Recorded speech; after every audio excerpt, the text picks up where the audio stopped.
माँ का प्यार ही कुछ ऐसा है। आदित्य ने बैग से शॉल निकाला और वह कुछ सोचने लगा।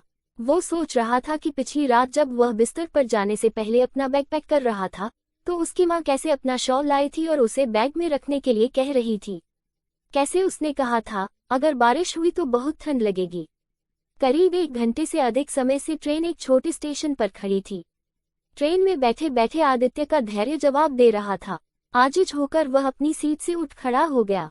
वह पता लगाना चाहता था कि आखिरकार ट्रेन इतनी देर से एक ही जगह पर क्यों खड़ी है। वह अपनी सीट से उठकर गेट के पास गया। उसने बाहर देखा कि यहाँ तो बारिश हो रही है। फिर आदित्य वापस अपनी सीट पर जाकर बैठ गया और अपने सिर के नीचे बैग रखकर लेट गया। काफी देर बाद उसे धीरे धीरे नींद लगने लगी थी। अचानक एक महिला ने उसकी बाजू को हिलाते हुए उसकी नींद उड़ा दी। वह उठकर बैठ गया। इसी बीच उसकी नजर एक अधेड़ उम्र की महिला पर गई। वो मैले कुचले और गंदे कपड़े पहने हुई थी और अपने हाथ में अपना हैंडबैग पकड़ी हुई थी। ट्रेन स्टेशन से बाहर निकल चुकी थी और अपनी रफ्तार पकड़ चुकी थी। नींद में आदित्य को इस बात की तनिक भनक भी नहीं लगी कि कब उसका हैंडबैग उसके सिर के नीचे से फिसलकर नीचे फर्श पर गिर गया था। आदित्य ने फटाक से अपना बैग उस महिला के हाथ से ले लिया और चेक करने लगा कि कहीं उसका पर्स और अन्य सामान गायब तो नहीं है। ज्यों ही उसने अपना बैग खोला तो अंदर अपनी माँ का शॉल देखकर आश्चर्यचकित रह गया। बैग में सारे सामान व्यवस्थित तरीके से रखे हुए थे।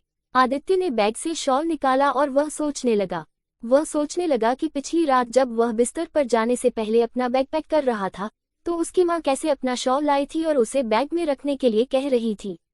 कैसे उसने कहा था, अगर बारिश हुई तो बहुत ठंड लगेगी। उसे अच्छी तरह मालूम है कि कैसे वो माँ पर नाराज हुआ था और गुस्से में शॉल को बैग से बाहर निकालकर रख दिया था। मगर ये शॉल अभी भी उसके साथ था। वह मन ही मन सोचने लगा, शायद माँ ने मेरे सो जाने के बाद इसे वापस रख दिया होगा। कुछ वक्त बाद जब आदित्य पानी लेने उठा तो उसने देखा कि उसका शरीर तो बुखार से गर्म हो रखा है।